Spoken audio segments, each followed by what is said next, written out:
صلی علی محمد. حضرت میاں شیر محمد شرک پوری علیہ رحمہ فجر کی نماز کے بعد یہ ٹوٹیاں نہیں جس طرح ہوتی تو وہ چھوٹا سا برآمدہ تھا تو برآمدے کے اوپر بیٹھ کے وظائف کرتے تھے اور پھر اشراق کی نماز تک وہاں بیٹھتے اور پھر تشریف لے جاتے. گرمی کی شدت تھی تو حضرت فرائض کی ادائیگی کے بعد وہاں چلے گئے تو نمازیوں نے آپس سے مشورہ کیا کہ یار حضرت کو عرض کریں کہ بارش کے لیے دعا کی جائے. تو حضرت جا کے وہاں اپنے وظائف میں لگ گئے تو انہوں نے کہا چلو ہم مسجد کے سین میں کھڑے ہو جاتے ہیں, حضرت توجہ کریں گے تو عرض کریں گے. تو جتنے نمازی تھے وہ سارے صحن میں کھڑے ہو گئے اور برآمدے کے اوپر میاں صاحب وظائف میں لگے. جب آپ کی نظر پڑتی نا لوگوں کی جانب تو جتنے بھی نمازی تھے سارے ہاتھوں سے اشارے کر کے کہتے یعنی دعا کرو. زبان سے نہ بولتے, ہاتھوں کو ایسے ہلاتے اور یہ کہتے کہ ادھر آسمان کی طرف اشارہ کر کے کہتے دعا کرو. میاں صاحب پھر وظائف میں لگ جاتے.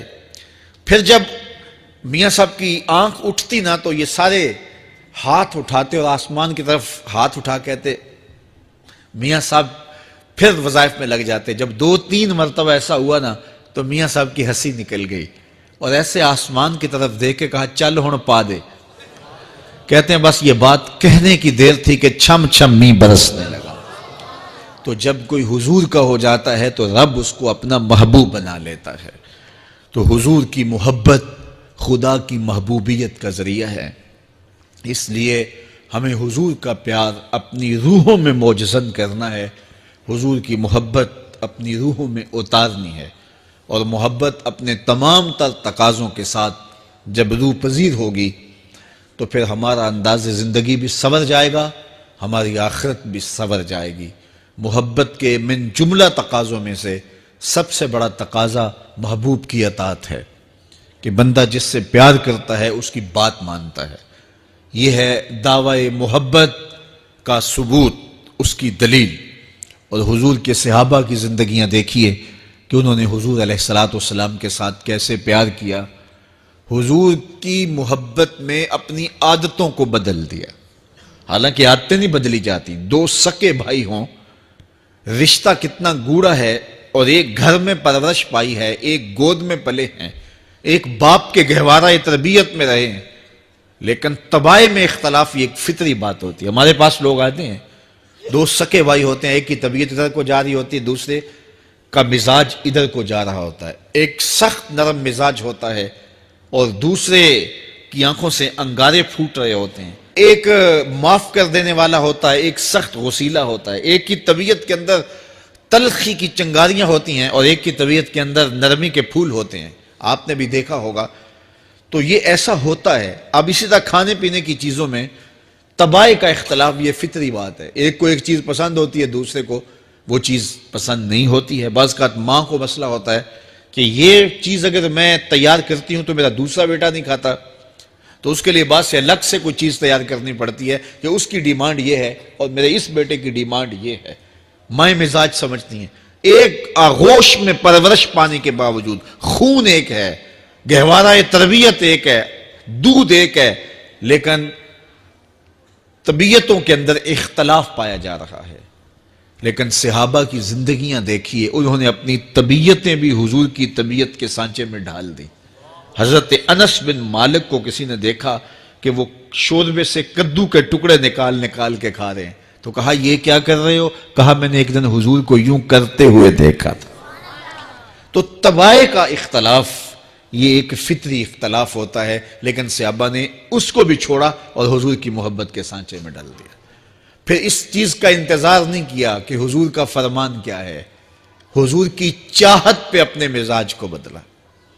اللہ اکبر. حضور علیہ السلام مدینہ المنورہ کی گلی سے گزر رہے تھے, ایک گنبد نما مکان بن رہا تھا, اور ایسے مکان حضور کو پسند نہیں تھے.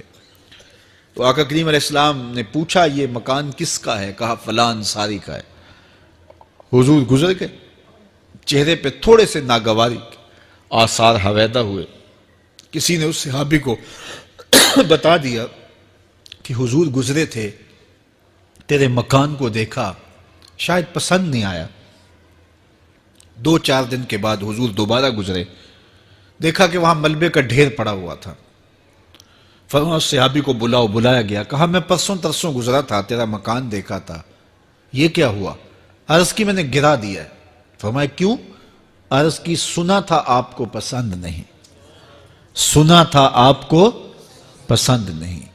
میں اور آپ دیکھیں ہمارا کیا کیا حضور کو پسند نہیں, سر سے لے کر پاؤں تک, نجی زندگی سے لے کے سیاسی زندگی تک, اپنے امور ذات سے لے کر کے اپنی معاشرتی زندگی تک, ہمارا کیا کیا حضور کو پسند نہیں, اور ہر وہ چیز بدل دیں جو حضور کو پسند نہیں. محمد دی زیارت محمد دے رنگ وچ, اے ٹھگ بازیاں جانے پیارا محمد صلی اللہ علیہ وسلم. میرے شیخ کامل کا ایک شعر ہے, اور وہ شعر اتنا وزنی ہے کہ اگر میرے پاس جواہر لال موتی ہوں اور میں ایک پلڑے میں ڈال دوں اور ایک پلڑے میں یہ شعر رکھ دوں تو یہ شعر پھر بھی بھاری ہوگا.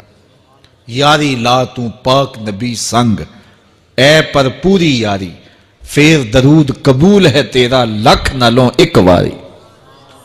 1.25 مرتبہ درود پڑھنا ایک طرف, اور ایک دفعہ حضور کی ذات پہ درود پڑھنا, ان کی محبت کے سانچے میں یوں ڈھل کر کے جو وہ کہتے ہیں وہ میری زندگی کا عمل ہے. یہ اس سے وزنی ہے, یہ اس سے بھاری ہے. تو حضور کی محبت. حضور کے ایک صحابی تھے, وہ حضور کو ملنے آئے, اور آئے تھے بحرین سے. اچھا, انہوں نے حضور کو سلام کیا تو حضور نے رخ پھیر لیا, ناراضگی کا اظہار کیا. تو وہ سمجھے کہ شاید حضور نے ایسے ہی رخ پھیرا, تو جدھر حضور نے رخ پھیرا وہ ادھر جا کے سلام کرتے ہیں. تو حضور نے پھر رخ پھیر لیا. سمجھ گئے کہ حضور ناراض ہیں. اب انہیں سمجھ یہ نہیں آ رہی تھی کہ ناراضگی کا سبب کیا ہے. وہ اصحاب رسول سے پوچھنے لگے کہ حضور مجھ سے ناراض لگتے ہیں, آپ میں سے کوئی بتا سکتا ہے کہ حضور کیوں ناراض ہیں؟ اللہ اکبر. آج تو کوئی بڑا باپ ہو, مرشد ہو, استاد ہو, ناراض ہو جائے اور شاگرد کو ناراضگی کی وجہ معلوم نہ ہو تو وہ الٹا ناراض آگے سے ہو جاتا ہے کہ میں نے جرم کیوں کیا ہے کہ استاد کا مزاج بگڑ گیا ہے. اللہ اکبر. لیکن ذرا دیکھیے, رنگ دیکھیے محبت کے. وہ صحابہ سے پوچھتا پھرتا ہے کہ حضور مجھ سے ناراض ہیں, مجھے بتائیے کہ کیا سبب ہوا. تو انہوں نے کہا کہ یہ تیرے ہاتھ میں جو سونے کی انگوٹھی ہے اس سے حضور ناراض ہیں, کیونکہ حضور اس کو منع کر چکے ہیں. امت کے لیے سونا چاندی حضور نے امت کے مردوں کے لیے منع فرما دیا. صرف 4.5 ماشے سے کچھ کم کی انگوٹھی چاندی کی, اور وہ بھی عدد میں 1 ہو, شریعت نے جائز رکھی ہے. اگر 2 ماشے کی 2 ہوں گی تو پھر بھی جائز نہیں. عورت کو جائز ہیں 10 انگوٹھیاں پہنے, سونے کی پہنے, چاندی کی پہنے, یہ اس کا زیور ہے. مرد کو زیور کی ضرورت نہیں ہے, زینت کی ضرورت نہیں ہے. لہذا مرد کے لیے 1 انگوٹھی رکھی گئی ہے, وہ بھی اس لیے کہ اگر وہ کہیں مشکل میں ہو تو اس کو بیچ کر کے 2 وقت کا کھانا لے سکے. باقی اس کے لیے انگوٹھی 4.5 ماشے سے کم کا چاندی یا سونا 1 ماشا ہی کیوں نہ ہو اس کے لیے جائز نہیں ہے. تو اس نے سونے کی انگوٹھی پہن رکھی تھی, لیکن اسے حرمت کا پتہ نہیں تھا. تو اس نے کہا کہ حضور مجھ سے کیوں ناراض ہیں؟ تو صحابہ نے کہا شاید یہ اس انگوٹھی کی وجہ سے ناراض ہیں. تو اس نے یہ نہیں کہا کہ مجھے تو پتہ ہی نہیں تھا, میرا کیا قصور. خیر, اس نے انگوٹھی اتار کے حضور کو پیش کرتے کہا حضور آپ اس وجہ سے ناراض ہیں؟ حضور نے انگوٹھی پکڑی اور ایسے پھینک دی. ناراضگی کی وجہ ختم ہو گئی. وہ بیٹھ گیا, بات شروع ہو گئی.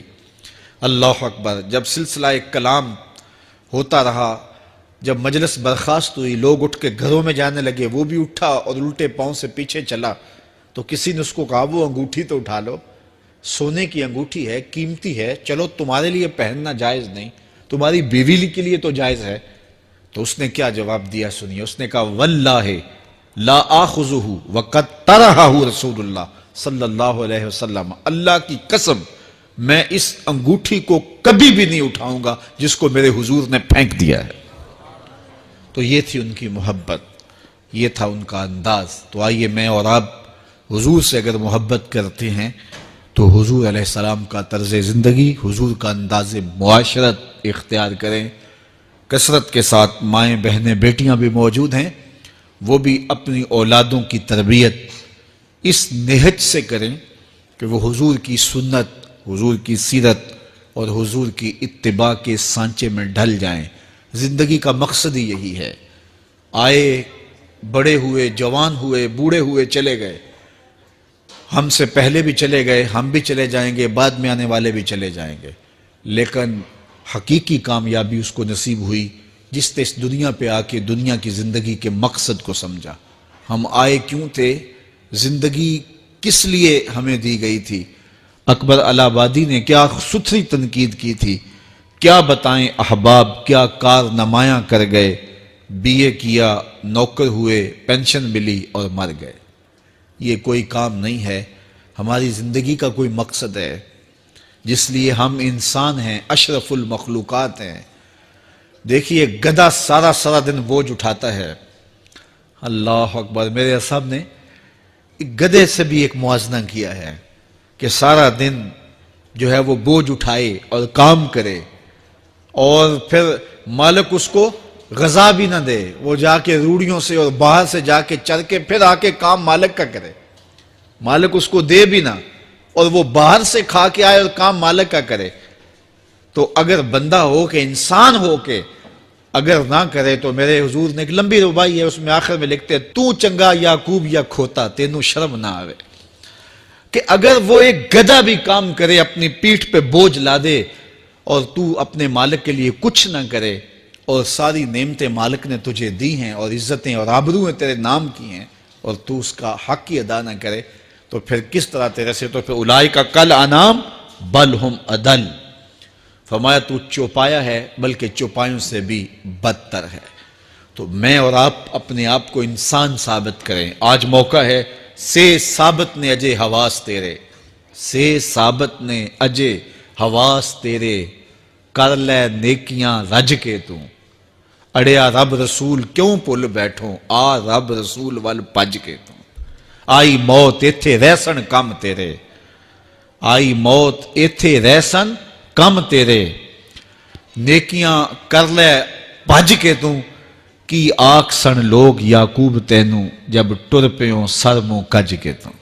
وہ وقت آئے گا جب تنیاں باندھ دی جائیں گی، جب دونوں جانب سے کفن باندھ دیا جائے گا، پھر پردہ ہٹا کے دیکھا جائے گا، پھر بند کر دیا جائے گا۔ وہ لمحے کتنے دردناک ہوں گے، وہ گھڑیاں کتنی دردناک ہوں گی۔ آج مجھے اور آپ کو اللہ نے موقع دیا ہے تو آج حضور کی سیرت کو اپنانے کا، اپنی روحوں میں اتارنے کا عزم کر کے